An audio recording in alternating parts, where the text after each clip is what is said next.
Hello everyone, आज हम लोग प्रॉब्लम नंबर 55 करेंगे। ये प्रॉब्लम भी एक इलेक्ट्रोमैग्नेटिक इंडक्शन से क्वेश्चन है।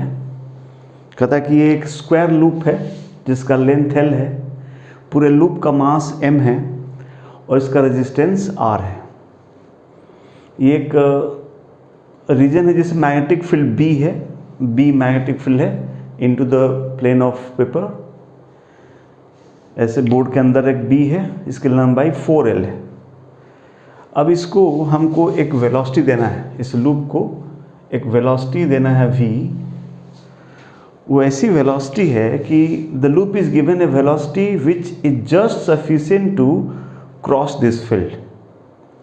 v हम दे देते हैं तो ऑफकोर्स आप जानते हैं जब भी एंटर करेगा ये मैग्नेटिक फील्ड को रोकेगा।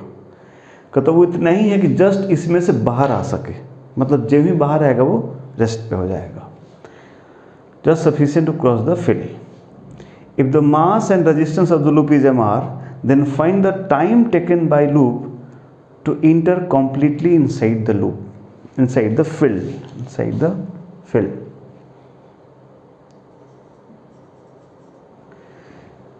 कितना देर में वो पूरा अंदर आ जाएगा, फिर आगे चलेगा। बाहर निकलने का भी हम लोग सॉल्व कर सकते हैं। आपको बस इतना करना है कितने देर में ही अंदर आ जाएगा, ये आपको टाइम बताना है।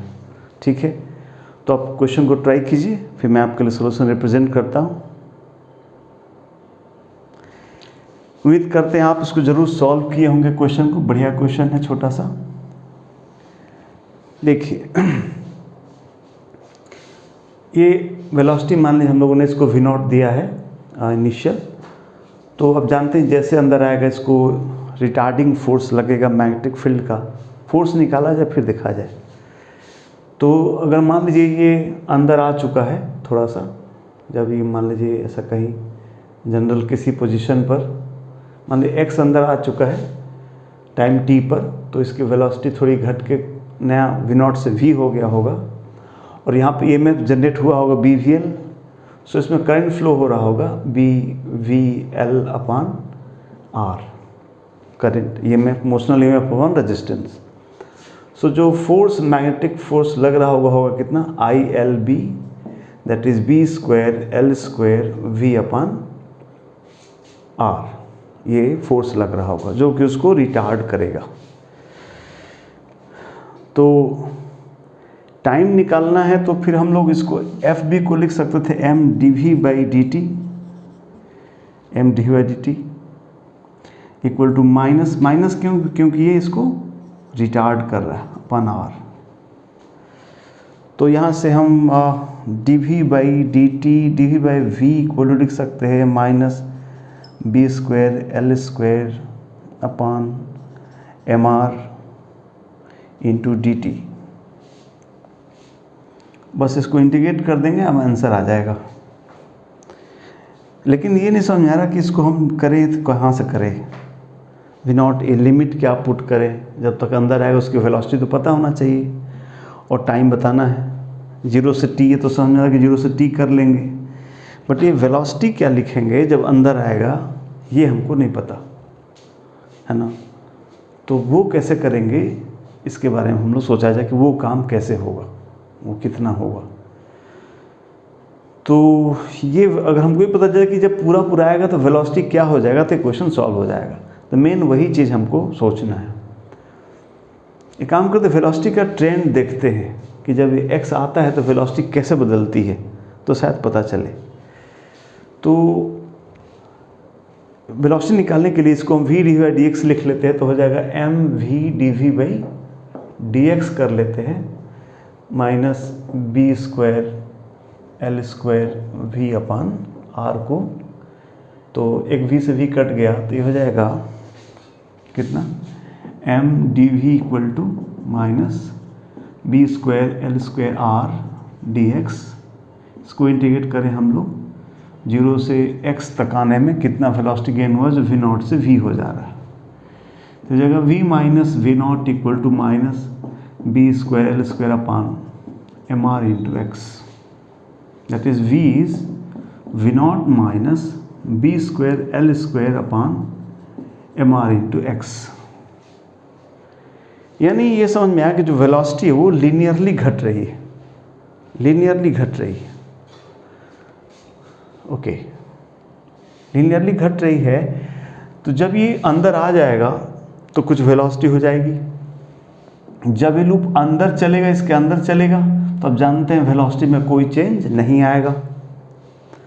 जब पूरा पूरा लूप अंदर आ जाएगा तो वेलोसिटी में कोई चेंज नहीं आएगा, बिकॉज नेट फोर्स कैंसिल हो जाता है। नेट इंडक्शन ईएमएफ भी जीरो आ जाएगा, नेट ईएमएफ जीरो है, करंट जीरो हो जाएगी। और जब फिर निकलेगा तो ये फिर रिटार्ड होना चालू होगा और फाइनली वेलोसिटी को जीरो हो जाना है। अगर हम इसको देखें, इसको वेरिएशन को, तो जैसे लग रहा है कि ये वेलोसिटी पहले वी नॉट से घटेगी, ऐसा लीनियर घटनी चाहिए। वी एक्स, अगर हम वी एक्स ग्राफ बनाए तो ऐसे वेलोसिटी घटेगा। इनिशियल वेलोसिटी वी नॉट है और जब एल आ जाएगा तो वेलोसिटी कुछ होना चाहिए, और फिर ये वेलोसिटी क्या हो जाएगी, कांस्टेंट रहेगी।